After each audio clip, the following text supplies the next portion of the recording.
Support builds are some of the most important things to have in Deepwoken. Without one, you pretty much lose every single game. So, a lot of people wonder what the best support build is, and I believe that this player right here has finally done it. A support build made by Talon with the ability to heal, catch, and outlive any other player. The healing comes in crazy clutch, and you can save people from nearly any situation with the insane support and healing this build has.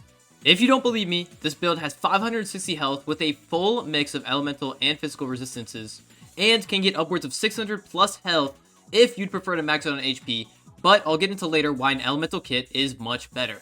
But yeah, this build is near unkillable in ganks as long as you abuse the techs I show later on in this video to survive nearly every scenario in game. If you have any questions, I have the full builder link in my Discord, so feel free to ask me about anything for it there. And with that, let's get straight into making this build. Alright, so starting off for the build maker, first thing I would recommend doing is choosing between the big two, being Felinor or Knorr.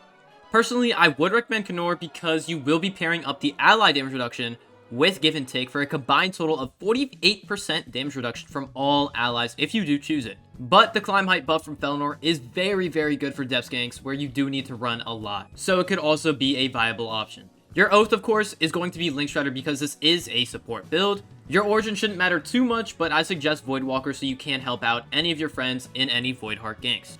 Now, for the most important part, your Bell. I would highly recommend you guys pick up Run It Back because when in Run It Back, Symbiotic Sustain will actually deal 0 damage to you while still healing your allies. I will also be showing y'all some more techs with Run It Back later on in this video, so definitely pick it up. For our Murmur, the best option would be Rhythm to be able to see the health of everyone around you and heal people that are low on HP. Finally, I'd recommend picking up Black Diver for as much ether regen as possible alongside more resistance against Shadow Mantras. But you can change the armor to whichever suits you best as long as it has a minimum of 50% ether regen. To start with the stats, you first need to spawn in with as much into Gale Breath as possible. We will also be unlocking both Shadowcast and Flame Charm later on, so if you do have multifaceted and both attunements unlocked, put 1 point into each like so. After spawning in, get Gale Breath up to 55 before stopping. If you don't want to spam click the Gale Breath training tool, invest into your Charisma until you get a Gale Mantra, and then train it up to 55 points. This way you could start to roll for the needed talents of Wind Step, Spectre Path, and Phantom Step.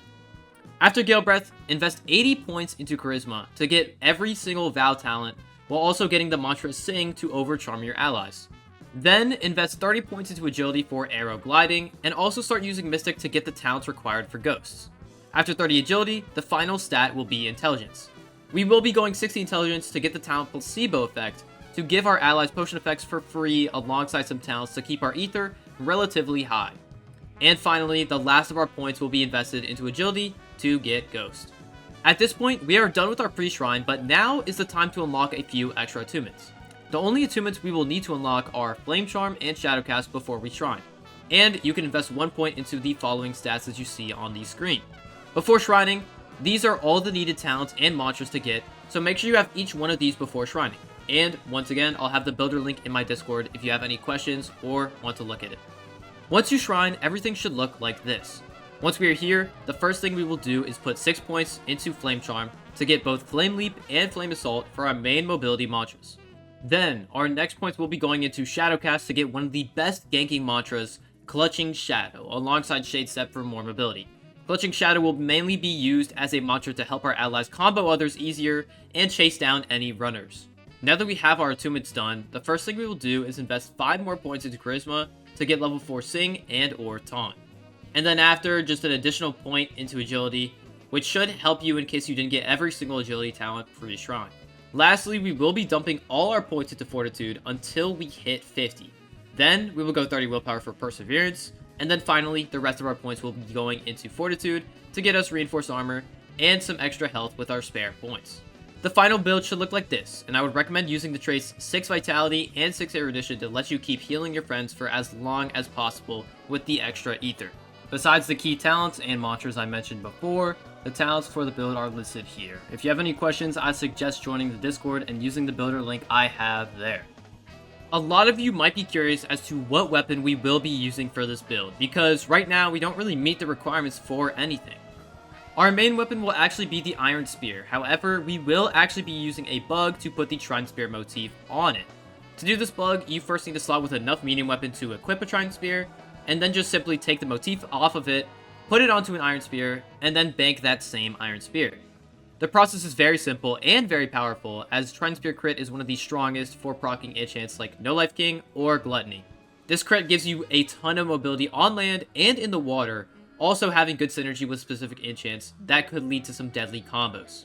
The best enchant, as I mentioned before, will be No Life King because it gives you more healing, making you one of the tankiest builds in the game. The main feature of this build is the tankiness of it, with our mixed elemental and physical kit. Especially in the current metas today, mages are by far the strongest build in ganks, so it is more optimal to run this kit right here by using all legendary pips for physical and any rare pips for elemental to max out the amounts of both.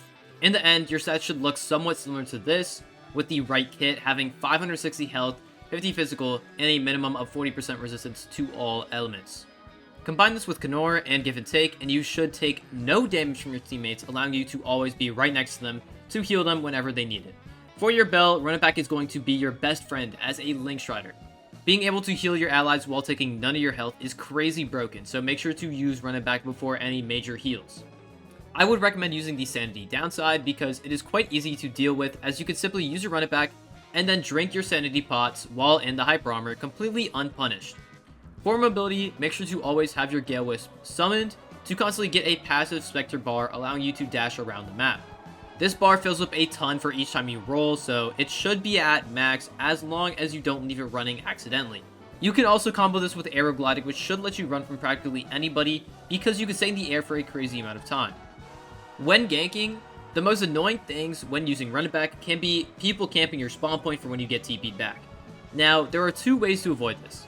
One, you can win passage right before you get TP'd back and, if timed correctly, can prevent you from getting TP'd back altogether.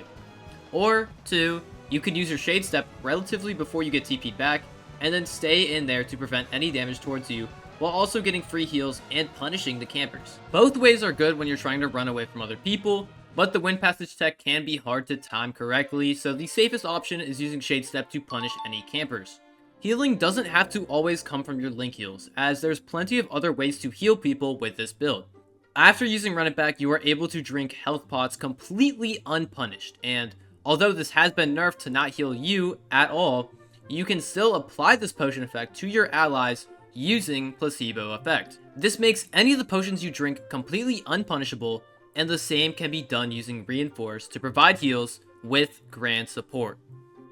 Overall, this build is fairly beginner friendly, but the only difficult parts for this build are learning how to use your Run It Back as much as possible, while also getting the timings down for some of the techs.